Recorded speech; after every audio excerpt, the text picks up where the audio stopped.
Hello, welcome to another episode of the Fab Life Project podcast and show, where we are serving up inspiration and empowerment to help you navigate the messy mid-career years, the mid-life years, all the things.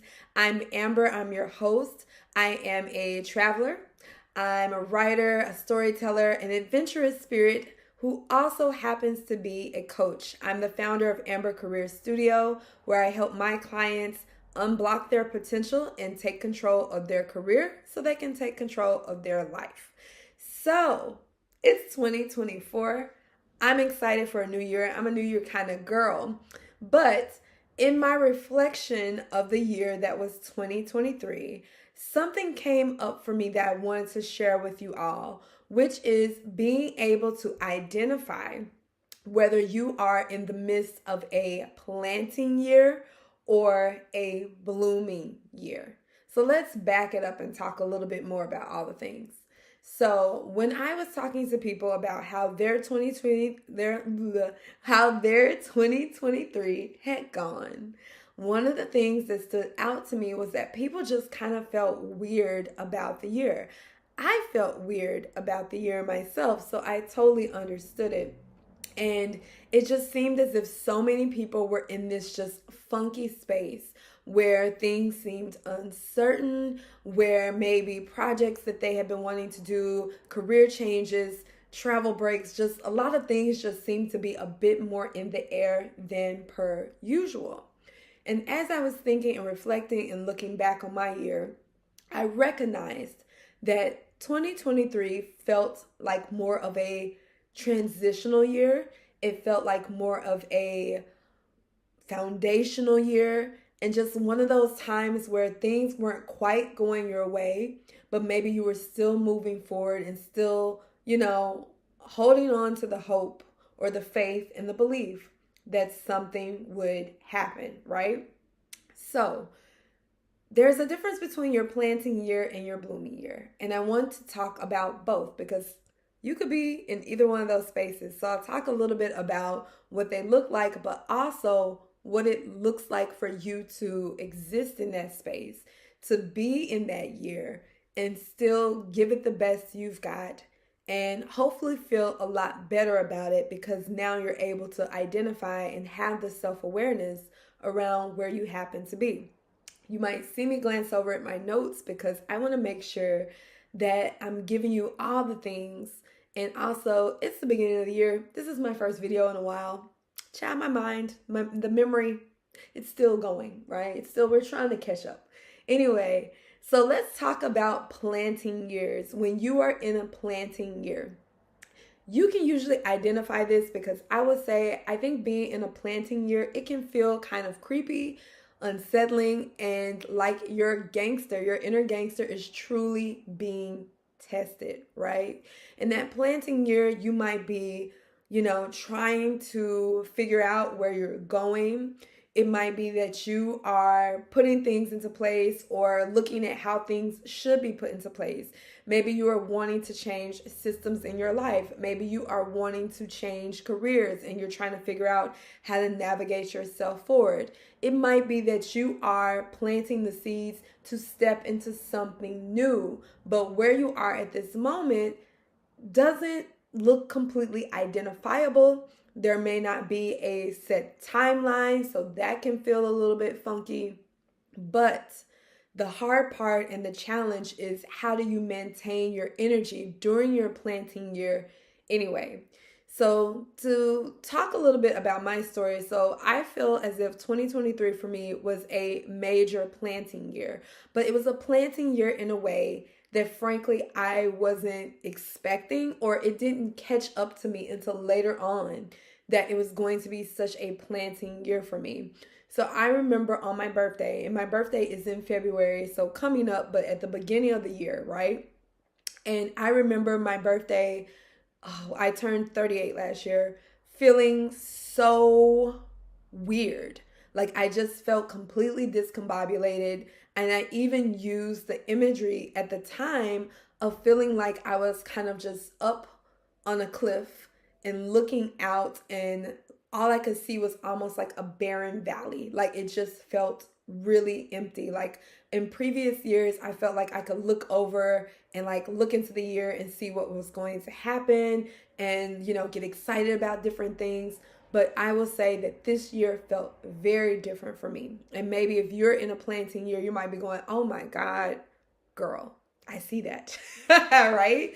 But it felt very different for me. And now looking back, I'm able to see, okay, classic planting year, right? So I started my business last year. I started Amber Career Studio. I was in the process of getting my career certification. I was coaching. I was trying to do all the things to put all these pieces in place. I was doing a lot of planting. And when you're doing all that planting, sometimes you can feel not, it's an uncertain time.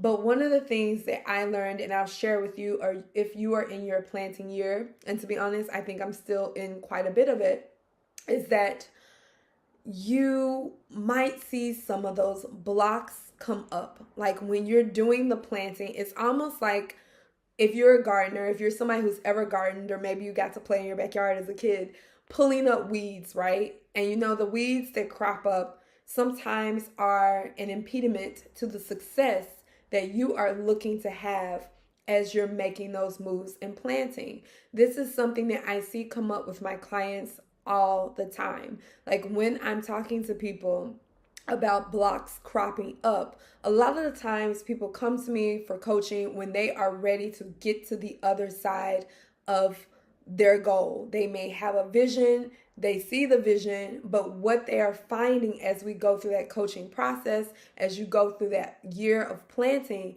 is that things are shooting up. There are blocks in the road. There are challenges that crop up that maybe you could not have seen before. And it's trying to figure out, how do you navigate beyond these things so that you can continue to plant, continue to keep going, and just keep it moving, right? So that's one of the big challenges of being in the planting year. For me, I think it's a key time to get support. You'll always hear me say that, because my motto here is you don't have to do it on your own or alone. Reach out. But I think another thing to remember when you're in that planting season is that it is a season. It is not going to last forever. You may not know what's going to shoot up out of the ground for you, but you know that if you continue to plant and you continue to water, something will grow. Something will shake out, right? So when you get to your planting year is going all right, you might then shift into what we call the blooming year, a year in which the things that you have wanted to happen are popping off. You have harvest. It is time to reap what you have sown.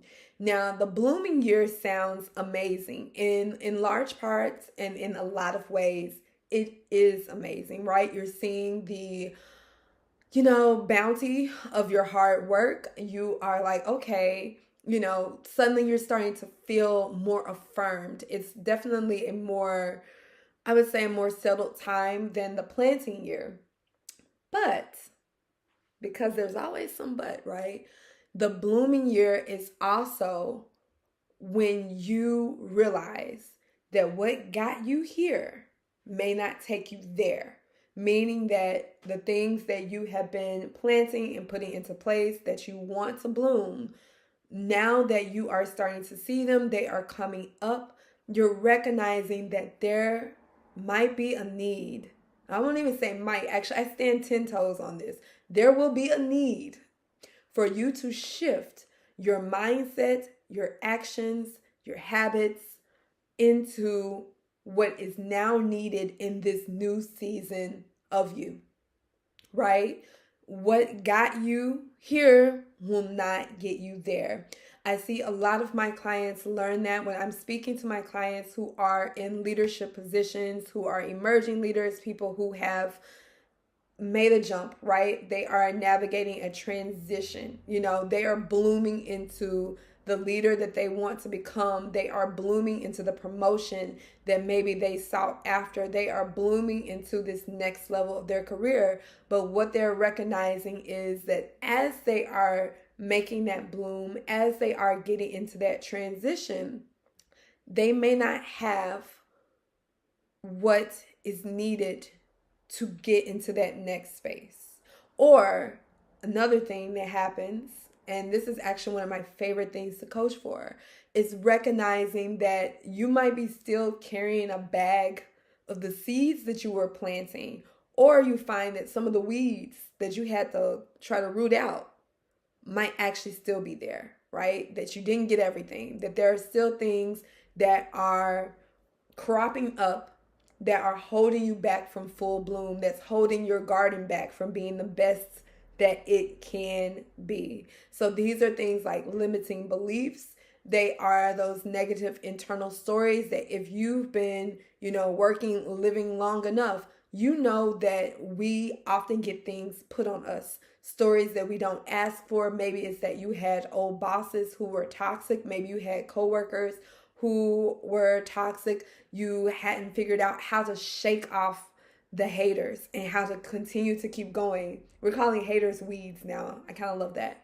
But you're trying to figure out, how do I bloom into this next season? All the things that you have wanted are starting to come to fruition. And this stuff, this junk is holding you back. So that's something to look forward to.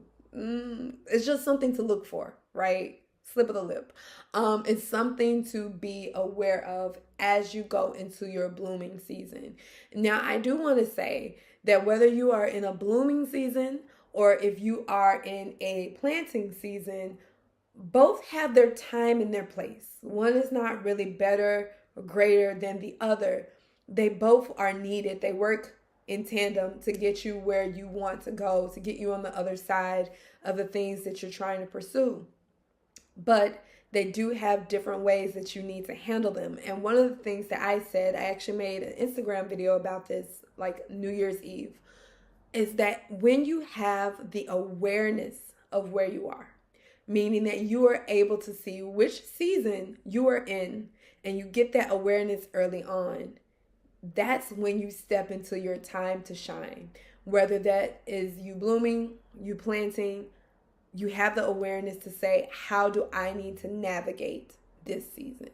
Which then means, as I love to say, you can go forth and be fabulous.